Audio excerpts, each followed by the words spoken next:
feeling like you're in a situation where you're struggling with feeling included, or like you got an equitable opportunity, talk to somebody, get a different perspective before you just start having a sour puss attitude and losing opportunities that could change your life, right? I mean, the other thing real quick, I want to backtrack on both of these. I was thinking about Prince David and Bathsheba, right? Because he brings back old boy from the war and is like, hey, why don't you go home and see your wife? And old boy's like, no. Why would I do that, bro? My men are not, that's not fair, right? And he's like, but you should just go do that. You could do that. I got you. It's like, no. I'm not going to do that. And so then he sends him back to the war and tells everybody, step back on him. Let him be alone out there. Because that's what happens to people when they don't know that the rest of the team is getting ready to bail on them because of something unfair. If you receive an opportunity and you know you're not prepared for it, like when I got sent to the George Washington once upon a time, and I had never had self-contained breathing apparatuses on my ship before. These are firefighter packs. I always had oxygen breathing apparatuses, which are the front loaders, right? I had done inspections on the SCBAs. I had read books about the SCBAs, but I never owned them. Now I owned over 1,000 of them. Guess what?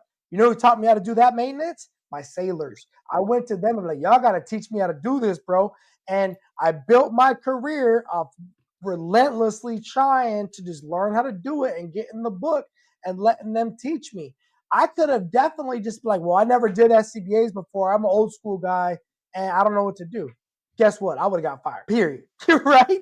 Period. That's an aircraft carrier. You can't do that. And so I think leaders, how important is it that leaders are leading the charge on these initiatives through their own actions? It's everything. Right? Yeah. You ever seen a leader come down and complain that it's not fair to their people? Well, and that word was what I was just about to say. If there's any fair in any of this, it's because it's leader-led. That the leaders have to lead this whole thing in a way where it's ensured that it's fair. Yeah.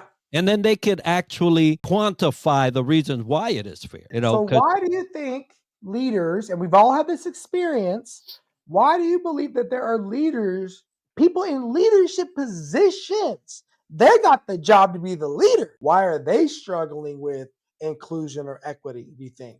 Because it's a forced, when it becomes a forced mandate, when you actually have an executive order from the top that says you have to have XYZ diversity, XYZ percentage, now you've done away with all fairness because you now have a forced executive order to hit a certain quota. Well, there is nothing fair about quota at all, and you've done away with everything we've talked about for the last 45 minutes. Okay, got it. What do you think, Enrique? Yeah, I mean, shoot, that quota based thing it killed me.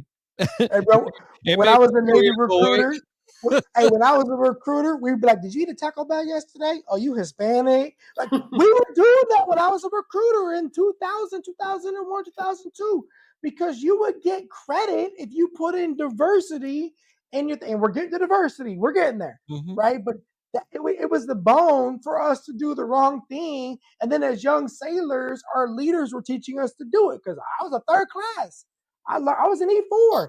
Somebody taught me to do that, right? Somebody taught me to do that. And the other thing, though, is I've seen leaders get outgunned at their level, right?